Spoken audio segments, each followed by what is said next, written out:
Good afternoon, everyone. Welcome. Thank you for joining us after lunch. So Benjamin is a research analyst at 80,000 Hours. He is a former civil servant.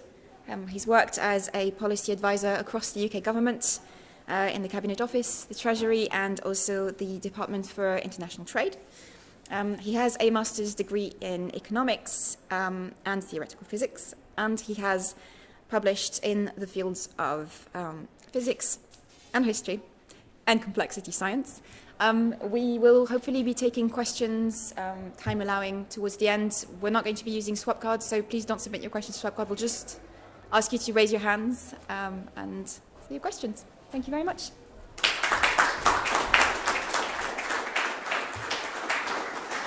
That was fun because I've never been given an intro before. I'm not going to talk about any of that stuff. I'm going to talk about something I know basically nothing about, but I did write an article about. So maybe it'll be useful for some of you. Can everyone hear me at the back? Is that all good? Yeah, excellent. Okay. At the moment, EA orgs look a bit like this. It's a bit shit. You know, it would be cool if they look like this. I think it would even cooler if it was basically just like Tony Stark, you know, with a holographic map, like figuring out what's doing what. I mean, this is basically hardware, but it's kind of true on the software end too. Like at the moment, we're using a bunch of stuff that isn't that useful, and probably if we were really careful about it, we could do a bunch of really cool things with software. And that's because automating stuff is really, really, really, really useful. It makes things efficient. If you can find a way of automating things, you never need to do it again. And so generally, software is incredibly, incredibly useful, and it's really easy to underestimate its value.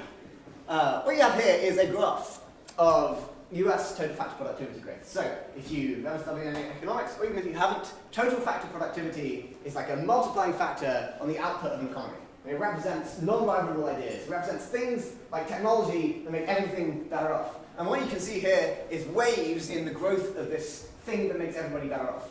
They represent different things. You've got like electrification in the early 20th century, and you've got this other wave around about 2000, and that's generally associated in the US with the rise of computers and the rise of software. It's basically just making everything better off, makes everyone better off in the whole society, because when you can make things more efficient, you end up with everybody being better off. And this is why software engineering, you should think, just a priori, is like pretty cool. But before I go on with the rest of the talk, I want to know who is here. So, can you raise your hands? Can you raise your hand if you are a software engineer? Oh man, so that means you all know things. Okay, when somebody who isn't a software engineer asks me questions about software engineering, I'm going to rely on you guys to tell them the correct answers. If you are considering becoming a software engineer but aren't a software engineer. Okay, cool. And have you read the article that's on the website? So the one that's published The one that's published recently, yeah. Cool, okay, that's good to know. So that means I'll probably talk more about if you're already a software engineer, what you can do, rather than necessarily how to get into software engineering, but I'll talk about a bit of both. And I'm always curious at events like this. If you raise your hand for exactly one of these, but not more. Poverty, factory farming, long-termism. Nice split, I like it. So it's like about half long-termist and then split across other things. Okay, cool, we've got a bit of everyone through. I'm going to take primarily a long-termist perspective in this talk. That's the perspective 80,000 Hours often takes. And I do that because that's what I think is the most important. So if I'm going to tell you how to be the most good software engineer, it's going to generally be from that perspective. But we can talk about that later. Feel free to come up and talk about that at some point. Cool. This is the biggest piece of advice I will give anyone for anything. Is if you want to work on a thing, you should work on that thing and not convince yourself that the other thing you're doing is actually helpful. Why? You have two kinds of distribution. You have a big, long-tailed distribution, and you have some distributions that look more like a normal distribution. They're thin tails. Basically what this means is that sometimes you can be a little bit better than average, and sometimes you can be orders of magnitude better than average.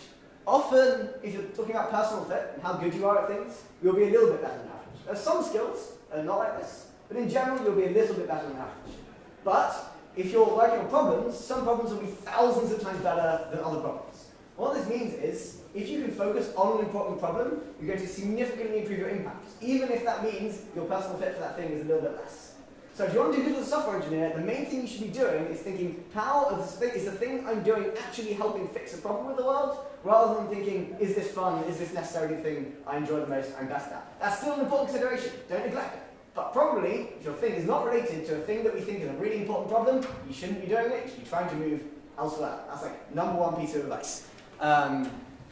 What's an important problem? Luckily, we have some guys in Oxford that thought about this a lot and wrote us some nice books. And if we open up one of the books, you get my favourite list, which is a very scary list of the chances of us all dying very soon, at least in the next 100 years. You can see down there we have a 1 in 6 chance of total existential risk.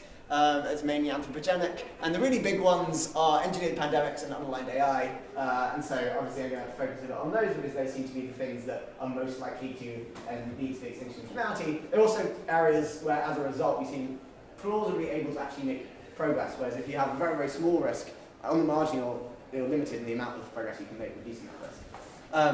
So those are the things we're going to talk about the most, but there's other stuff up here too. I think one thing that's often neglected is thinking about how big unforeseen risks are. That's a really important thing that we should probably also worry about. Cool. AI safety. AI safety needs software engineers. This is broadly true. Basically what's happened is, over the past few years is we have big things like GPT-3, we have these gigantic machine learning models that are really able to do crazy things and are looking more like a sort of transformative artificial intelligence that could completely change the world. As a result, we actually have these things so we can play with them. We can do empirical alignment research, which has not existed before. So you get a bunch of supercomputers, and you run gigantic models on them, and you do test out your techniques on those models themselves.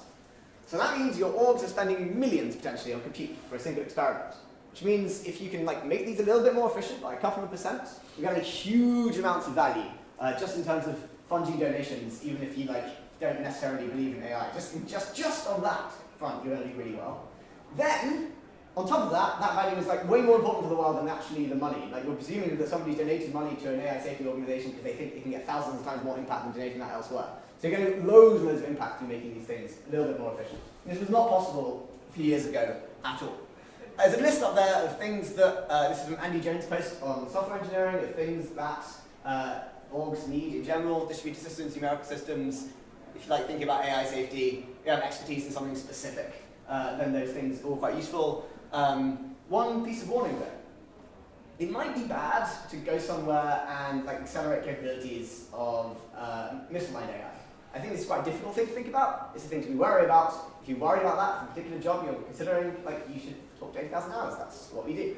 But this is, I think, in general, a good rule of thumb. If anyone in this room, could hypothetically write a feature or fix a bug in a major ML library, you could probably be working right now as a software engineer on AI safety, and that's probably the most useful thing you could be doing with your software engineering. So it's a good rule of thumb to think about. And if you're unconvinced about that, or you have other things you're worried about, come talk to me, it'll be fun. Biosecurity. In the biosecurity space, there's actually a bunch of stuff in software engineering. Often what this looks like is small new startups. So when I was writing the article on software engineering, I was chatting to Ethan Ali, who co-founded Alvea, a very rapidly growing new startup developing COVID vaccines. It's very exciting. And he was I often try and hire software engineers. The reason he finds it hard to hire software engineers is what he needs is somebody who would be happy to dive into incredibly boring stuff or incredibly exciting stuff, whatever is needed, because it's a small, rapidly growing organization where you just need to bounce around and do all sorts of things. So unlike in ML, unlike in AI safety, it's not having a specific skill set, it's much more distributed skill sets. And also in biosecurity, information security is very important. So you've got places like Secure DNA, and they're answering problems of okay, if we theoretically build a database of dangerous genetic sequences, how do we keep those secure while also being able to use them to detect dangerous genetic sequences? It's a difficult thing to think about. This is my colleague Roman. He's nice, he's very friendly. He works 8,000 hours. He is a software engineer. We actually have 2 software engineers. It's great, they're very useful. This makes an important point that everything needs software engineers. Every EA org probably needs a software engineer. You can automate stuff. We think priorities have automated all their survey making processes. You can build good data infrastructure. You can build public platforms. You can plug platforms like microcoding. That was a sort of a bunch of EAs got together and built a really cool platform. Websites. Every EA org needs websites. It sounds boring, but actually really important. Developing models for things. That's a whole bunch of software engineering there. And also making startups, including altruistic startups. Those things are all things that need software engineers. It's just generally broadly useful. Most EA orgs will need software engineers. Probably you can get a bunch of value through working directly on the thing that you care about. So, then we get some questions of well, why can't I just stay as a software engineer and donate my money to the EA org? Or why do they need EAs? Why can't they just hire other people? And so I'm going to go into these questions now. First thing is, you should think of this a little bit like operations. There are often gaps in EA skill sets that make it hard to hire people. And that applies across operations management. It also applies across software engineering. So here are 4 reasons why you should think about this. First, there's a really big difference between a good software engineer and an excellent software engineer. That means that if I am somewhat restricted in the amount of funding, I may not be able to compete for the best software engineers. They may be order of magnitude better for the world or for my organization if I get really, really good software engineers.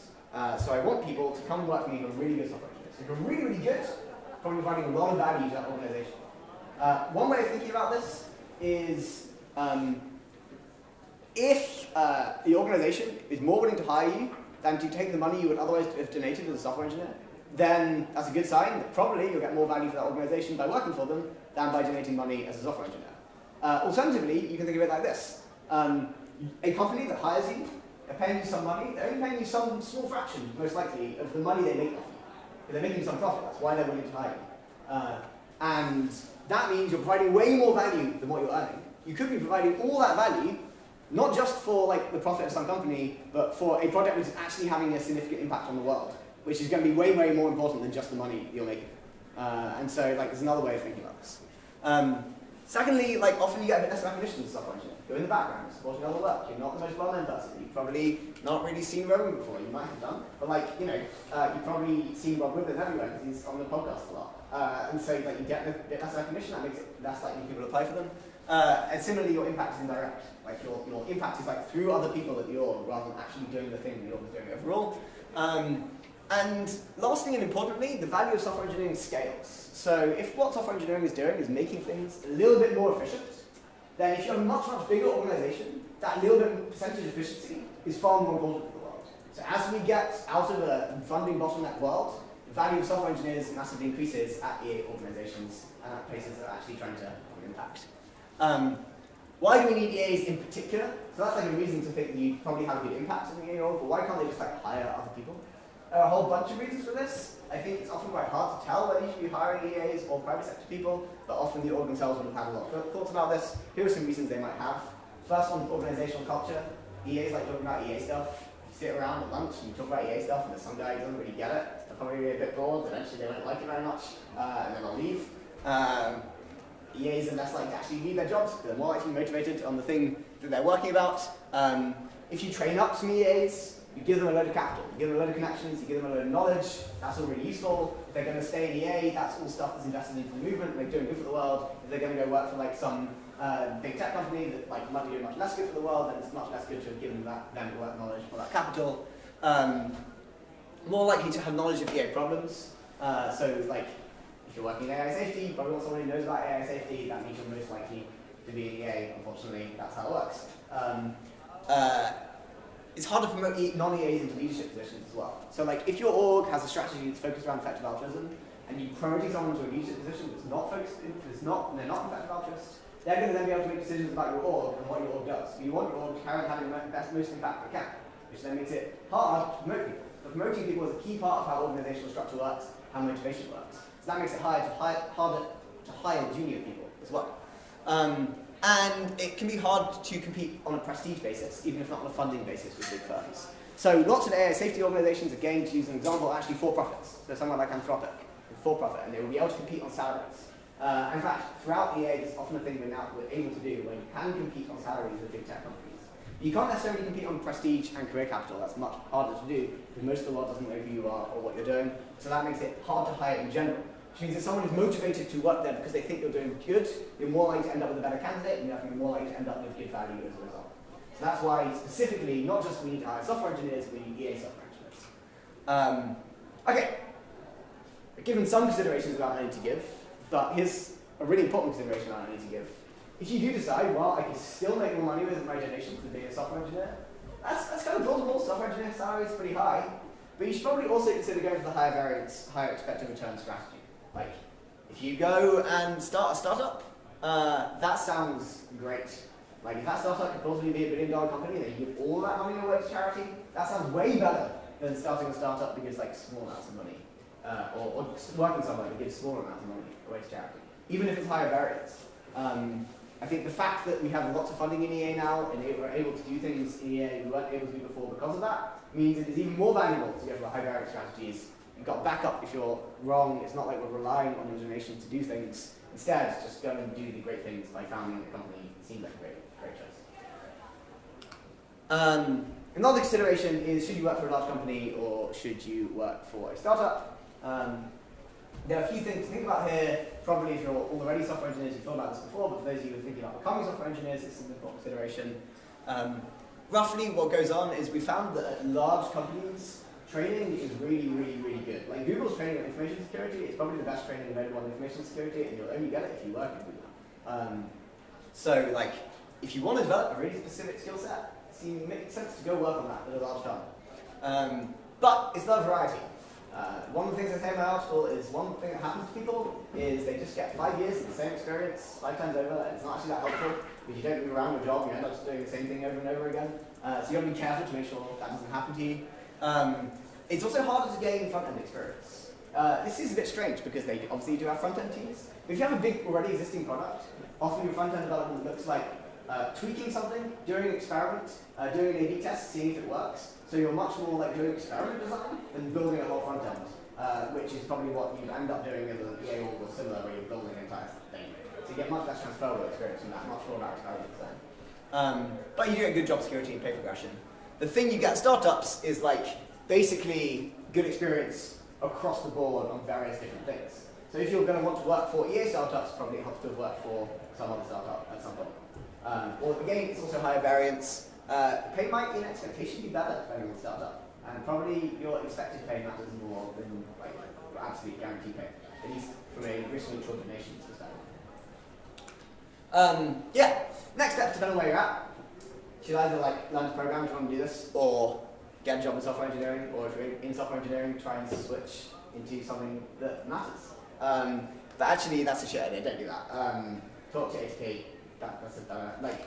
You know, they're happy, they're smiling, it's fun. They're a lovely team. Some of them are walking around here.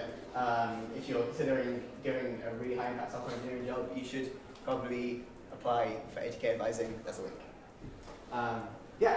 Okay. Now is time for questions. We have like 8 minutes left. And I won't know all the answers. I'm not an expert in this. That's just my vague thoughts. Hopefully that was useful. If you have questions, let's go. Raise your hands. Cool. With AGI safety work, there are clearly a bunch of engineering bottlenecks, everyone keeps saying so. But what are the engineering bottlenecks? Like, there was a list of skills up there, but like, what are the things that you're building with those skills? Good question. First thing is, I don't know the details. Oh, the question is, what are the bottlenecks in AI safety engineering? Like, what are they actually building? I don't know the details. I get the impression that basically this is just very large experiments into plausible techniques for aligning things. So for example, you might have a technique which is, there is a language model, and so one thing Redwood Research's current project is, let's get this language model, and get this language model to continue a story, but in a way that is non-violent. And they see lots of analogies between this and general alignment. So in order to do so, they need to build an experiment where they have a load of people working on a really massive language model. And so you need to build that, and that needs software engineers. Basically, it's like, these experiments are big enough that the answer is probably everything and lots of different parts, and depends exactly what you're good at and what you're hired to do. But I don't know the details. Sorry. Does anyone here know the answer? Go on. A better answer that I learned today is from Anthropic's jobs page. They have a list of 6 tasks that they could need help with. Some of them are related to full stack, and some of them are related to making a Wikipedia dataset in a format models can easily consume. And I think that's the best explanation I have. So that was like, could be full stack, could be making a Wikipedia dataset that models can consume. Don't know which, but like anything in between. The answer is lots of stuff, I think. Yeah. Other questions? Yes. I'd like to get your feedback on an idea for a startup that I have, which would basically analyze technological trends, emerging technologies, because I believe that it's important to educate the world about what are the possible technologies out there that are being developed, how far they are, and how they could be adopted by the industry and so on, that could like make us as a humanity, push us further into what we are capable of. For example, I don't know, genetic engineering for malaria or whatever problem that we have. So I just wanted to know, like, what is the thinking about this type of startup in the community, if you know? So what are the thoughts about altruistic startups, basically? Yeah. I think they can be fantastic and they can be bad. I would say that, like, if you could make a startup which is going to earn $1 billion that doesn't do harm to the world and you can give that away to charity, that's fantastic. But if you can start a startup that's going to create more value than that donation to charity, that's even better.